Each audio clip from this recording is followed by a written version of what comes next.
My name is Jim Simon. I own a company called JiMMY Bars.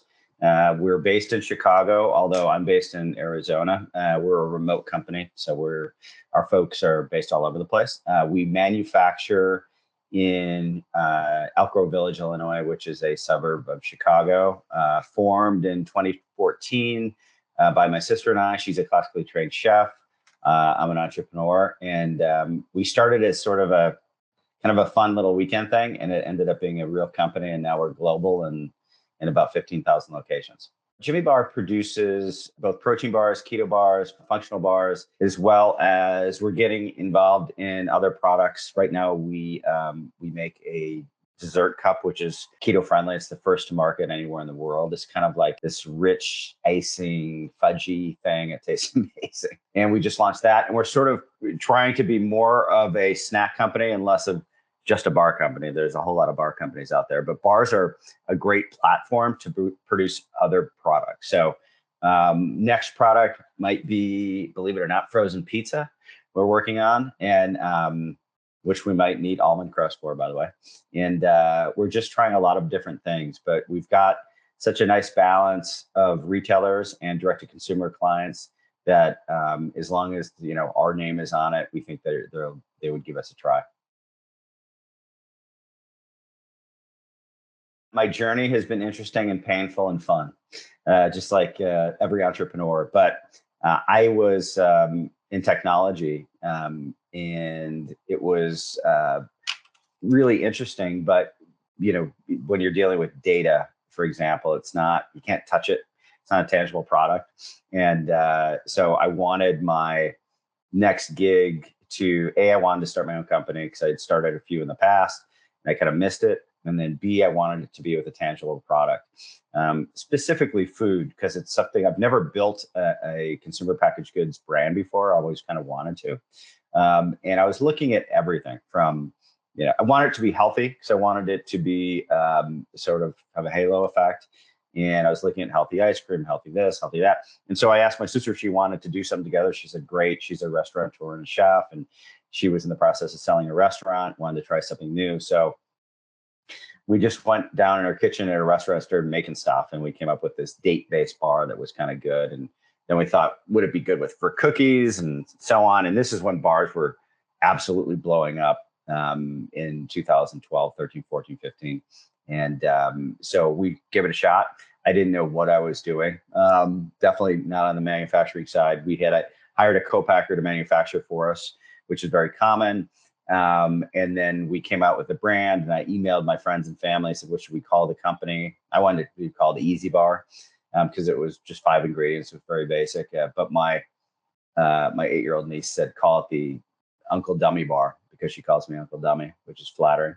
And we settled on the JiMMY Bar, which I was sort of self-conscious about because I don't like the name Jimmy, but it stuck, and it was sort of fun and easy. And everything about our brand ever since has been light and whimsical, which is the antithesis of most nutrition brands. Take themselves kind of seriously and are very macho and male forward. We decided let's lean a little bit female. My favorite color is Tiffany blue, which is on the packaging. It's the color of the Chicago flag. And so everything we've done has been a little bit different than the rest of the pack. We launched in 2014.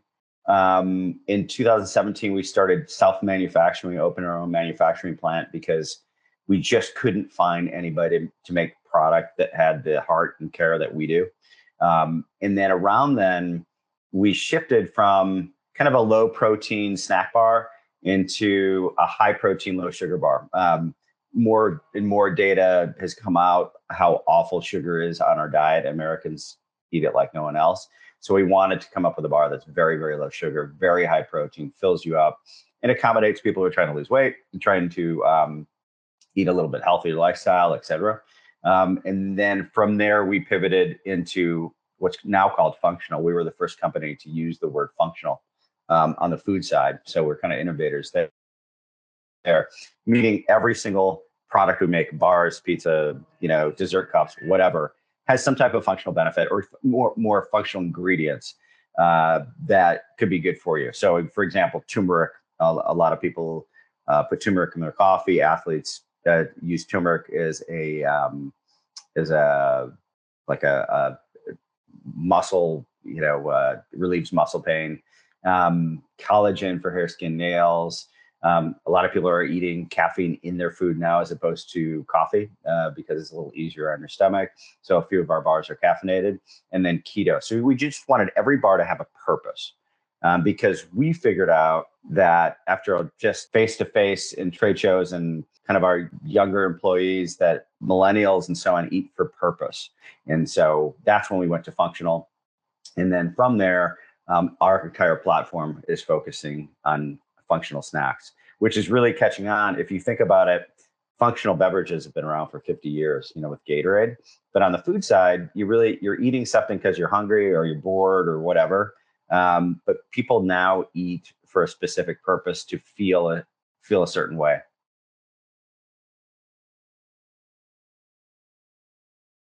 So I think that immune health is really interesting. It's something you don't see as much as the others. You see it in gummy form.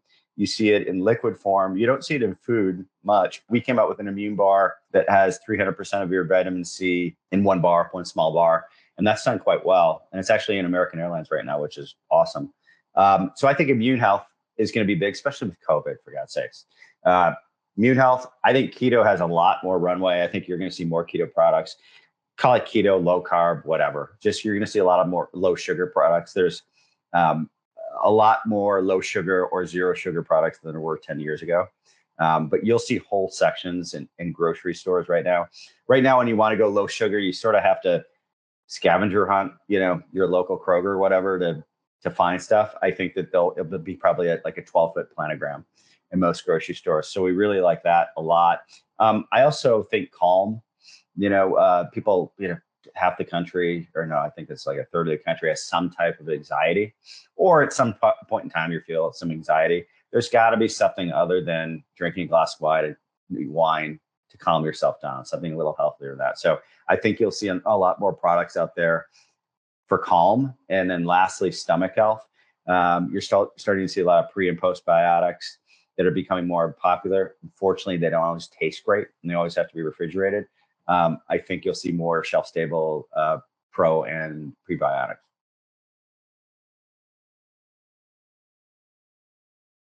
It was benefit first. And then, Google has made it so easy for anybody with half a brain. I always tell my sisters, my partner, every answer to every question on planet Earth, other than how do I find happiness, is on Google. So we said, let's create a happy bar. And so you Google what ingredients, what ingredients are conducive to be happy or whatever, or increase serotonin levels. B, what ingredients make you calm? What ingredients are great for muscle recovery after a tough workout? That's an easy one.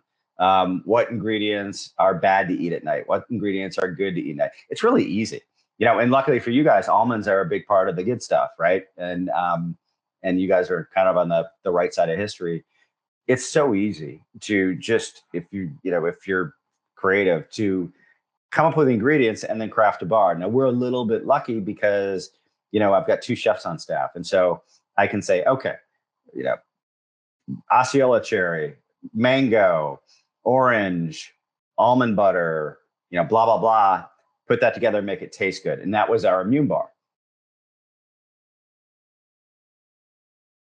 We're in 15,000 locations and we're in 7 countries, which is kind of cool.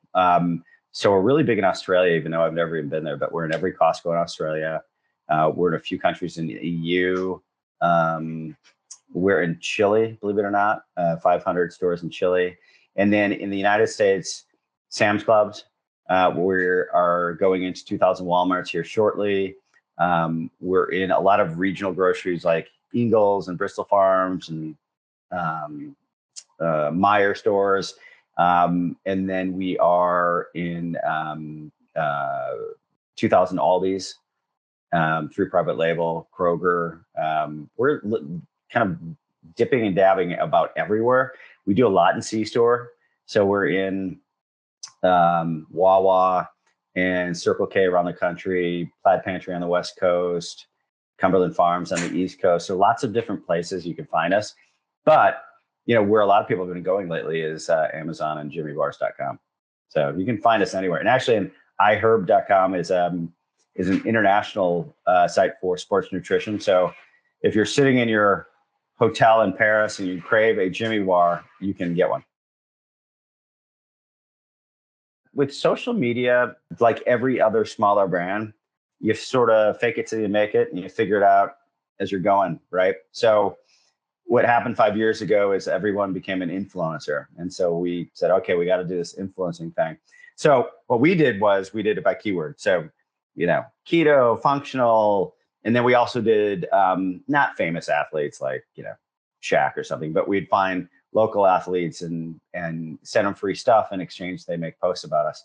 Now we've gotten a little more sophisticated where you have all these groupings of food tribes, right? You have keto and paleo and the vegans and so on, and which one fits best with us.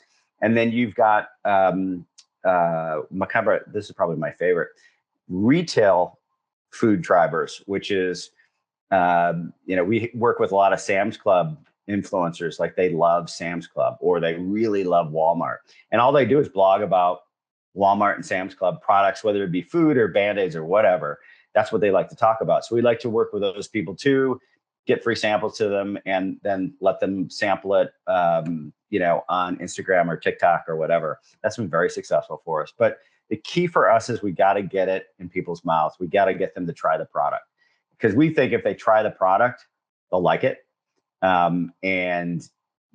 Everything we do is geared towards that. We've always skewed a little bit female, which is very cool, but we're trying to level it off so we're 50-50. So we're starting to get into the UFC, mixed martial arts, and we're sponsoring a lot of their fighters. Their fighters really need the support, because when you're an up and coming fighter, male or female, it's tough to make a living. And we actually just did an event on Friday where we sponsored a fighter and he won and it was successful. And we're in the process of signing a really great up and coming female fighter from Phoenix, which is where I'm based. So, we try to get anybody who supports an active lifestyle, a mom. No one works harder than a mom, right? So we have a lot of moms who are ambassadors. We have a lot of fighters now. And then we have the retail and the food tribe folks. But it's been a big part of what we do. It's sort of hard to track, it's hard to track if someone makes a post like, how did that ring my cash register? You can use promo codes, but that doesn't always really work. But it's about building the message of the brand and hopefully it catches on. We want to do more online. When you sell online on Amazon or on JiMMYBars.com or any of the other nutrition sites, you control your own fate a little bit. When you're pitching to buyers, it's ultimately their decision if they're going to say yay or nay, right? And they might say no because they've just never heard of you, or they might say no because there's a slotting fee and someone's willing to pay more. For us, we like to control our own fate. We took a different channel strategy. We went into food service before we went into grocery. Then we went into C-store before we went into grocery, and then we went into Amazon before grocery. So we've been reluctant on grocery just because there's a high cost and you have to go through a distributor. Online is really important to us. Direct to consumer is really important. We've been very successful on Amazon. We've been moderately successful on JiMMYBars.com. It kind of costs a lot of money. But the good thing is at least you control your money. It's not writing a huge check to a retailer and then, praying people come and buy your bars and then doing demos and praying the demo people actually show up and, then getting, big chargebacks and stuff. We like controlling your own fate. Same reason why we self-manufacture. And for that, we're putting a lot of effort online because it works. If people trust your brand and they have a relationship with your brand, there's something inherently cool